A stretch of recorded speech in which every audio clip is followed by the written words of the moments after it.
اعوذ باللہ من الشیطان الرجیم، بسم اللہ الرحمن الرحیم۔ کسی شہر میں ایک لکڑہارا نہایت مفلس نادار رہتا تھا اور مصیبت زدہ ہر روز جنگل سے لکڑیاں کاٹ کر لاتا اور فروخت کر کے بمشکل اپنے اور اپنے بچوں کا پیٹ پالتا تھا۔ افلاس سے تنگ آ کر ایک روز اس نے بیوی سے کہا کہ برائے روزگار باہر جانا چاہتا ہوں، عجب نہیں کہ پروردگار رحمت فرمائے اور ہماری مصیبت دور ہو۔ یہ کہہ کر لکڑہارا تلاش معاش میں دوسرے شہر گیا، لیکن بدقسمتی سے وہاں بھی تقدیر نے ساتھ نہ دیا۔ ہر وقت دل میں سوچتا کہ کچھ پیسے ہو جائیں تو اپنے شہر جاؤں اور اپنے بال بچوں کی خیر خبر لوں، لیکن کچھ نہ ہو سکا۔ اس فکر و پریشانی میں 12 سال بیت گئے اور اس عرصہ میں نہ اس نے اپنے بال بچوں کو کچھ بھیجا اور نہ ہی ان کی خبر لی۔ لکڑہارے کی بیوی اپنے خاوند کے چلے جانے کے بعد کچھ دنوں تک تو اسی فکر میں رہی کہ میرا خاوند خرچ بھیجے گا، لیکن جب اس نے کچھ عرصہ تک خبر نہ لی اور اس بیچاری پر فاقے گزرنے لگے تو لاچار ہو کر اس نے وزیر کے محل میں جاروب کشی کی نوکری کر لی اور اپنے بال بچوں کا پیٹ پالنے لگی۔ ایک روز لکڑہارے کی بیوی نے خواب میں دیکھا کہ میں وزیر کے محل میں جھاڑو دے رہی ہوں تو اچانک آقا دو جہاں جناب امام جعفر صادق علیہ السلام اپنے اصحاب کے ساتھ سین خانہ وزیر میں تشریف لائے۔ اپنے اصحاب کی طرف متوجہ ہو کر فرمایا کہ آج کیا تاریخ ہے اور کون سا مہینہ ہے؟ صحابہ نے عرض کیا کہ یا مولا آج شب 22 رجب المرجب ہے۔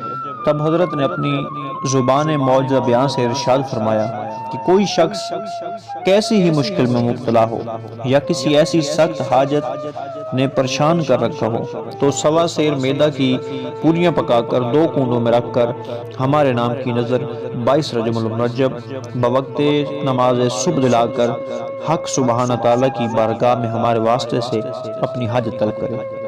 جس وقت خواب میں لکڑہارے کی بیوی نے حضرت کا یہ کلام سنا، اسی وقت بسط کے دل نظر کرنے کی نیت کی، بوقت صبح نماز سے فارغ ہو کر اس نظر کو بحکم امام پورا کیا۔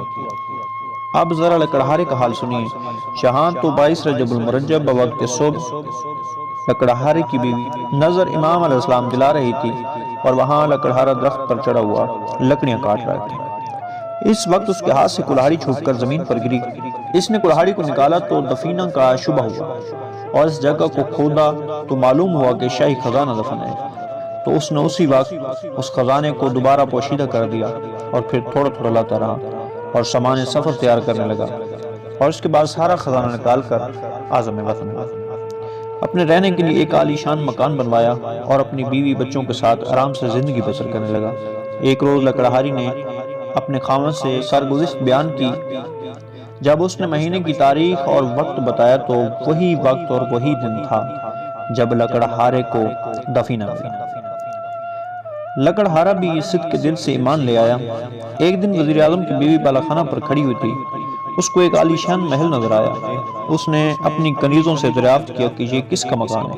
اس کی کنیزوں نے اسے بتایا کہ لکڑہارے کا مکان ہے جس کی بیوی جہاں پر ملازمت تھی۔ یہ سن کر وزیر اعظم کی بیوی نے لکڑہارے کی بیوی کو بلایا اور مفصل حالات دریافت کیا۔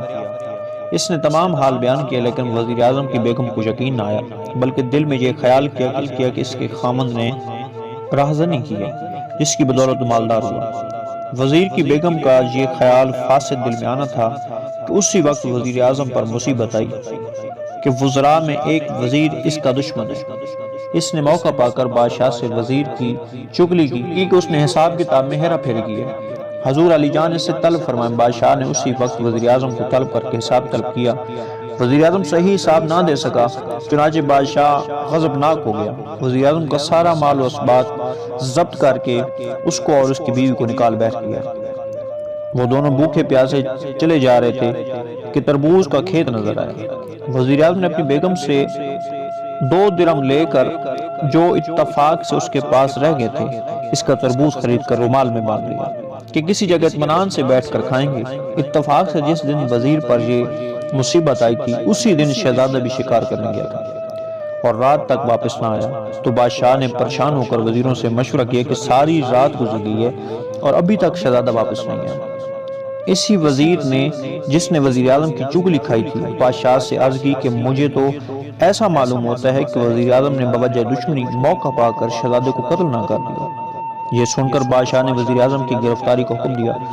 سپاہی گئے اور وزیر اعظم اور اس کی بیوی کو پکڑ کر لائے۔ اس وقت تک وزیر اعظم نے تربوز کو نہ ہاتھ لگایا، اسی طرح رومال میں بندھا ہوا تھا، اسی حالت میں گرفتار ہو گیا۔ بادشاہ نے دیکھا کہ رومال میں سے خون ٹپک رہا ہے، اور رومال کھول کر دیکھا تو اس میں شہزادے کا سر نظر آیا۔ بادشاہ اپنے بیٹے کا سر دیکھ کر رونے لگا اور حکم دیا کہ رات بھر وزیر کو قید میں رکھو اور صبح اسے قتل کر دینا۔ وزیر اعظم اور اس کی بیوی جیل خانہ میں بھیج دیے گئے۔ وزیر اعظم نے اپنی بیوی سے دریافت کیا کہ یہ بات ابھی تک معلوم نہ ہو سکی کہ ہم پر یہ ناگہانی مصیبت کیسے آن پڑی، کون سا گناہ ہم سے ایسا سرزد ہوا ہے جس کی سزا بھگت رہے ہیں۔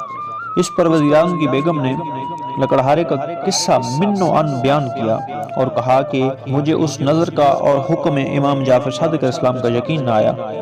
وزیر اعظم نے اپنی بیگم سے کہا کہ اس سے بڑھ کر اور کیا خطا ہوگی، تو نے امام جعفر صادق علیہ السلام کے حکم کو جھٹلایا۔ توبہ کر امام کا فرمان درست ہے۔ الغرض دونوں رات بھر گریہ وزاری کرتے رہے، ساتھ اپنے گناہوں کی معافی مانگی، صدق کے دل سے اس نیاز کی نیت بھی کی۔ خداوند عالم نے ان کی توبہ قبول کر لی، اور علی صبح شہزادے نے شکار سے واپس آ بادشاہ کی قدم بوسی حاصل کی۔ بادشاہ نے شہزادے سے دریافت کیا کہ اے نور چشم، تم اتنے عرصے تک کہاں رہ گئے؟ عرض کیا کہ حضور شکار نہ ملنے کی وجہ سے باغ میں قیام کیا تھا۔ بادشاہ نے شہزادے کو محل کے اندر جانے کی اجازت دی اور وزیر اعظم اور اس کی بیوی کو طلب کیا اور رومال کھولنے کا کہا۔ جب دوبارہ رومال کو کھولا گیا تو دیکھا کہ اس میں تربوز ہے۔ بادشاہ سخت متعجب ہوا اور وزیر اعظم سے دریافت کیا کہ یہ کیا معاملہ ہے۔ وزیر اعظم نے جو قصہ اپنی بیوی سے سنا تھا من و عن بیان کر دیا۔ بادشاہ نے یہ سن کر لکڑہارے اور اس کی بیوی کو طلب کیا اور اس سے حالات دریافت کیے۔ انہوں نے تمام بیان کر دیا، جس کو سن کر بادشاہ بھی صدق کے دل سے ایمان لے آیا اور وزیر اعظم کو بھی اپنے عہدے پر دوبارہ بحال کر دیا اور اس چغل خور وزیر کو سزا دے کر نکال دیا۔ ناظرین محترم، اب تھوڑا اس بات پہ نظر ثانی کرتے ہیں، اس نظر دلانے کی شرائط و آداب کیا ہے۔ اس مبارک مہینے کی 22 تاریخ کو امام جعفر صادق علیہ السلام کی نیاز تقریباً تمام حضرات کے ہاں ہوتی ہے۔ اکثر لوگ لا علمی کی وجہ سے وقت کی پابندی اور آداب نیاز کا خیال نہیں کرتے، جس کی وجہ سے حاجات پوری نہیں ہوتی۔ تو تمام مومنین سے یہ درخواست ہے کہ نظر دلانے کا طریقہ ضرور سنیں۔ 22 رجب کو 3 بجے شب اٹھ کر، جس کی صبح 22 رجب ہوگی، گھر صاف ستھرا کر کے پاک چاندنی دری یا فرش پہ کوئی چیز بچھا لیں، مکان میں لوبان سلگائیں، خود کو پاک و پاکیزہ کریں اور خوشبو سے معطر ہوں۔ ایک پاک برتن پانی لے کر اس پانی سے 1.25 سیر میدا اور اتنی ہی شکر ملا کر گوندھ لیں اور ان سب کی 14 پوریاں یا ٹکیاں بنا کر گھی میں تلیں۔ جب تیار ہو جائیں تو مٹی کے 2 کوڑے کنڈے جو کہ پاک پانی سے پہلے دھو لیے ہوں اور ان میں 7 پوریاں رکھیں اور لوبان اگربتی سلگائیں۔ نماز صبح کے بعد پہلے یہ معجزہ جو بیان کیا گیا ہے پڑھیں، اس کے بعد امام جعفر صادق علیہ السلام کی نظر دیں اور دعا مانگیں، انشاءاللہ مراد پوری ہوگی۔ اس کے بعد تمام مومنین کو یہ نیاز کھلا دیں۔ اب تمام مومنین متوجہ ہوں کہ نیاز کا طریقہ کیا ہے۔ جس چیز پر نیاز دینی ہو اس کو قبلہ رخ رکھیں اور خود بھی قبلہ رخ ہو جائیں۔ تو یہ تھا 22 رجب المرجب نیاز امام جعفر صادق علیہ السلام دلانے کا طریقہ، اس دعا کے ساتھ کہ خالق کائنات ہمیں صحیح معنوں میں محب اہل بیت بننے کی توفیق عطا فرمائے اور ہر مومن کو نیاز امام جعفر صادق علیہ السلام دلانے کی توفیق عطا فرمائے۔ خداوند عالم تمام مومنین کی توفیقات میں اضافہ فرمائے۔ اپنی دعاؤں میں یاد رکھیے گا۔ والحمدللہ رب العالمین۔